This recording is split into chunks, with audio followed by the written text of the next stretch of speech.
ಬಗ್ಗೆ ನೀವ್ ಯಾವತ್ತಾದ್ರೂ ಕೇಳಿದ್ದೀರಾ? ಕಾಡುಗಳ ತುಂಬಾ ಹಬ್ಬಿರುವಂತ ಪೈನ್ ಮರಗಳಿಗೆ ಕಾರಣನೇ ಈ ಒಂದು ಕೋನ್ ಸ್ನೇಹಿತರೆ. ನೋಡೋದಕ್ಕೆ ವಿಚಿತ್ರವಾಗಿ ಕುತೂಹಲವಾಗಿ ಕಾಣುವಂತ ಈ ಒಂದು ಕೋನ್ಗಳು ನೂರಾರು ಪೈನ್ ಮರಗಳ ಹುಟ್ಟಿಗೆ ಕಾರಣವಾಗುತ್ತೆ.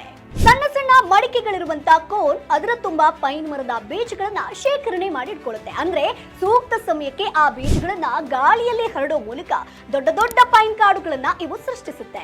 ಬಿಸಿಲು ಹೆಚ್ಚಾದಾಗ ಈ ಒಂದು ಪೈನ್ ಕೋನ್ಗಳು ಮುಚ್ಕೊಂಡಿರುತ್ತೆ. ಆ ಸಮಯದಲ್ಲಿ ಪೈನ್ ಮರಗಳು ಬೆಳೆಯೋದಕ್ಕೆ ಸೂಕ್ತ ವಾತಾವರಣ ಇರೋದೇ ಇಲ್ಲ. ಮೊದಲ ಮಳೆಗೆ ಮೆಲ್ಲನೆ ತೆರೆದುಕೊಳ್ಳುವಂತ ಈ ಒಂದು ಪೈನ್ ಕೋನ್ಗಳು ಅದರೊಳಗಿರುವಂತಹ ಬೀಜಗಳನ್ನ ಗಾಳಿಯಲ್ಲಿ ತೇಲ್ಬಿಡುತ್ತೆ. ಆ ಬೀಜಗಳು ಭೂಮಿ ಸೇರಿ ಚಿಗುರು ಒಡೆದು ಮರವಾಗಿ ಮುಂದೆ ಇದೇ ಪೈನ್ ಕೋನ್ಗಳು ಮರದಲ್ಲಿ ಬೆಳೆದು ಇನ್ನೊಂದು ಪೈನ್ ಮರಗಳ ಹುಟ್ಟಿಗೆ ಕಾರಣವಾಗುವಂತದ್ದು. ಪೈನ್ ಮರಗಳನ್ನ ಪೇಪರ್ ಮ್ಯಾನುಫ್ಯಾಕ್ಚರಿಂಗ್ ಕೈಗಾರಿಕೆಗಳಲ್ಲಿ ಹೆಚ್ಚಾಗಿ ಯೂಸ್ ಮಾಡ್ತಾರೆ. ಪೈನ್ ಕೋನ್ಗಳನ್ನ ಎಲ್ಲಾದ್ರೂ ನೀವು ನೋಡಿದ್ರಾ? ಕಮೆಂಟ್ ಬಾಕ್ಸ್ ನಲ್ಲಿ ತಪ್ಪದೇ ತಿಳಿಸಿ.